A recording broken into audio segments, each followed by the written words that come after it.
اہل سنت والجماعت احناف دیوبند، یہ نام اہل سنت والجماعت ہمارے پیغمبر نے دیا ہے، احناف بات کا ہے، دیوبند بات کا ہے۔ ہماری 4 نسبتیں ہیں اور آپ نے چاروں ذہن میں رکھنی ہے، پھر آپ کو سمجھ آ جائے گا دارالعلوم کی بنیاد کیا ہے، مقصد کیا ہے، منہج کیا ہے، کام کرنا کیسے ہے۔ نمبر 1 سنت، اس کا مطلب کیا ہے؟ اللہ رب العزت نے 4 طبقات سے 4 کام لیے ہیں۔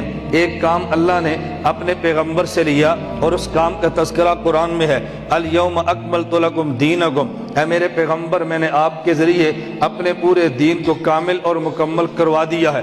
ہمارا نظریہ ہے کہ رسول اللہ صلی اللہ علیہ وسلم نے جو دین دیا وہ کامل اور مکمل ہے۔ یہ اللہ کے نبی نے نظریہ دیا ہے۔ کامل اور مکمل کا معنی کوئی بندہ کہ جی پہلے امام ابو حنیفہ نہیں تھے، یہ تو مکمل ہونے کے بعد آئے ہیں، پہلے بخاری شریف نہیں تھی، مکمل ہونے کے بعد آئی ہے، یہ نہ سمجھنے والی باتیں ہیں۔ یہ بالکل ایسے ہی ہے، یہ دارالعلوم بنا ہے، اس کی مسجد بنی ہے، تزئین ہو گئی، کارپٹ بچ گئے ہیں، لاؤڈ سپیکر لگ گیا ہے، تو مولانا فرماتے ہیں دیکھو میں نے مسجد تمہیں بنا دی ہے، لاؤڈ سپیکر بہترین لگوا دیا ہے، اور یہ میں نے سسٹم اسلام آباد سے لایا ہوں، بہت پیسے لگے ہیں، میں نے کامل اور مکمل کر کے تمہیں دے دیا ہے۔ اب یہ لاؤڈ سپیکر ہے تو صحیح، لیکن آخر اس کی آواز کہاں تک جائے گی؟ کوئی اس کی حد تو ہوگی نا، اس کی آواز کہاں تک جانی ہے؟ یہ تو نہیں اگر آپ یہاں سے چلائیں تو اس کی آواز سرگودا پہنچے، ایسا تو نہیں ہونا، اس کی آواز کی لمٹ ہوگی نا، اس کی آواز نے کہاں تک جانا ہے۔ جمعے کا دن تھا، اچانک بجلی چلی گئی، اب لاؤڈ سپیکر بھی کام نہیں کر رہا، بجلی چلی گئی، مائک نے کام نہیں کیا، ایک آدمی ایک مکبر، ایک دوسرا مکبر، ایک چوتھا مکبر، یہ 4-5 مکبر بنے اور باہر تک آواز گئی ہے۔ پھر لوگوں نے نماز پڑھی ہے، کیونکہ بندہ کہہ دیتا ہے او بھائی تم مکبر کیوں بنے ہو؟ یہ جو مولانا نے مسجد کا نظام بنایا کیا یہ ناقص تھا؟ انہوں نے فرمایا میں نے کامل کیا ہے۔ جب انہوں نے کامل کرنے کے جمعے کا اعلان کیا اس وقت مکبر کوئی بھی نہیں تھا، یہ تم نے 10 مولوی کہاں سے کھڑے کر لیے؟ آپ کہتے ہیں بھی کامل ہونے کا مطلب یہ تھا کہ جتنی ضرورتیں تھی میں نے پوری کر دی ہے، اگر اچانک ضرورت پیش آ جائے اس وقت تم اس کا انتظام کر لینا۔ اللہ نے اپنے دین کو پیغمبر کے ذریعے کامل فرما دیا ہے۔ کیا مطلب؟ قرآن جتنا تھا خدا نے سارا دے دیا، احادیث جتنی تھی وہ سارے دے دی، قرآن کی طے میں جو مسئلے تھے وہ طے میں رکھ دیے، احادیث کی طے میں جو مسئلے تھے وہ رکھ دیے، اور یہ بھی بتا دیا میں نے دنیا میں نہیں رہنا، میں نے چلے جانا ہے، میرے بعد خلفائے راشدین ہوں گے، میرے بعد میرے صحابہ ہوں گے، میرے بعد ائمہ فقہا ہوں گے۔ جب تمہیں مسئلہ پیش آ جائے خلیفہ راشد سے پوچھنا، خلفائے راشدین چلے گئے، میرے صحابہ سے پوچھ لو، پھر مسئلہ پیش آ جائے تو فقہا سے پوچھ لینا۔ یہ پیغمبر نے بتا دیا۔ اب دین کامل کا معنی قرآن سارا مانے، احادیث ساری مانے، خلفائے راشدین بھی مانے، صحابہ کرام کو مانے، ائمہ فقہا کو بھی مانے، اب یہ دین کامل ہے۔ اگر قرآن سارا نہیں مانا ناقص مانا ہے، احادیث ساری نہیں مانی تو ناقص مانا ہے، خلفائے راشدین کی بات کو نہیں مانا تو ناقص مانا ہے، صحابہ کو نہیں مانا تو ناقص مانا ہے، ائمہ فقہا کو نہیں مانا تو پھر ناقص مانا ہے۔ دین کے کامل ہونے کا معنی ان سب کو مانو، اور جو ہدایات پیغمبر نے دی ہے ان سب کو مان لو، یہ ہے دین کامل۔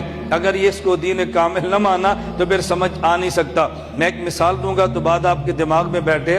ابو جی فوت ہو گئے اور جب فوت ہونے لگے اپنے بیٹے سے کہا کہ بیٹا میری بات توجہ سے سن، میں جب دنیا سے چلا جاؤں میرے جانے کے بعد رشتے کرنے ہیں، اپنے چچا سے پوچھنا اور چچا کے پوچھے بغیر نکاح نہ کرنا۔ اس نے کہا جی بہت اچھا، ابو جی بیمار تھے فوت ہو گئے، اس لڑکے کا کس جگہ نکاح کرنے کو دل کرتا ہے، چچا جان نے منع کیا تو نے وہاں رشتہ نہیں کرنا۔ ہم لڑکی کے خاندان کو سمجھتے ہیں، بیک گراؤنڈ سمجھتے ہیں، ہمارے وہ لیول کے نہیں ہیں، ان کے خاندان کے مسائل ہیں، بچہ یہ رشتہ نبھ نہیں سکتا۔ وہ لڑکا کہتا ہے اب چچا میں آپ کی بات مانتا ہوں، مجھے اعتراض تو نہیں ہے، لیکن میں نے تو قرآن پڑھا ہے، مجھے الحمد سے لے کر والناس تو کوئی آیت نہیں مانی ملی کہ چچا کی بات مانو، جو حدیثیں میں نے پڑھی ہیں مجھے تو حدیث کوئی نہیں ملی چچا کی بات مانو۔ ہاں ابو جی کہہ دیتے نا میں مان لیتا، آپ کی بات کیسے مانوں، میں تو مسلمان ہوں، قرآن حدیث کا پابند ہوں، دائیں بائیں کی باتیں تو میں سنتا ہی نہیں ہوں، ماننا تو بڑے دور کی بات ہے۔ وہ چچا سمجھدار تھا، اس نے اس بچے کو لیا اور مولوی صاحب کے پاس لے آئے۔ اس نے کہا جی مولوی صاحب ہمارے گھر میں اختلاف ہو گیا ہے، آپ بات سنیں اور سمجھا دیں۔ مولوی صاحب نے پوری بات سنی تو مولانا صاحب اس بچے کا مرض سمجھ گئے، اصل مرض کیا ہے۔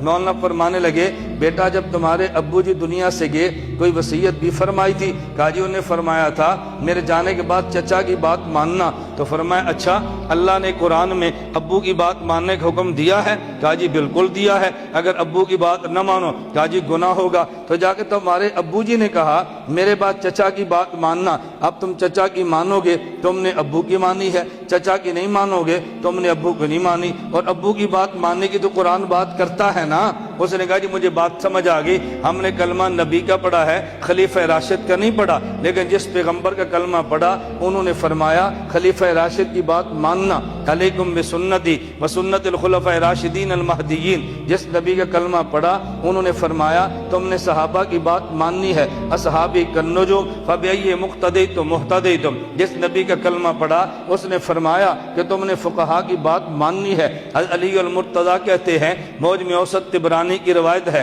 میں نے پوچھا یا رسول اللہ ان نزل بنا امر لیس بی بیان امر ولا نہی فما تامرنا، اگر کوئی مسئلہ پیش آ جائے نفیاً اثباتاً قرآن و سنت میں نہ ملے تو پھر میں کیا کروں؟ فرمایا تشاورون الفقہاء، فقہا کی بات ماننا۔ اب بتاؤ جب اللہ کے نبی نے فرمایا خلیفہ راشد کی بات مانو، اللہ کے نبی نے فرمایا صحابہ کی بات مانو، اللہ کے نبی نے فرمایا فقہا کی بات مانو، ان العلماء ورثۃ الانبیاء، علماء نبی کے وارث ہیں، جب نبی نے فرمایا میرا وارث عالم ہے تم اس کی بات مانو، تو پتہ چلا دین کامل تب بنتا ہے قرآن سارا مانو، احادیث ساری مانو، خلفۂ راشدین کو بھی مانو، صحابہ کرام کو بھی مانو، فقہا کو بھی مانو، علماء کو بھی مانو۔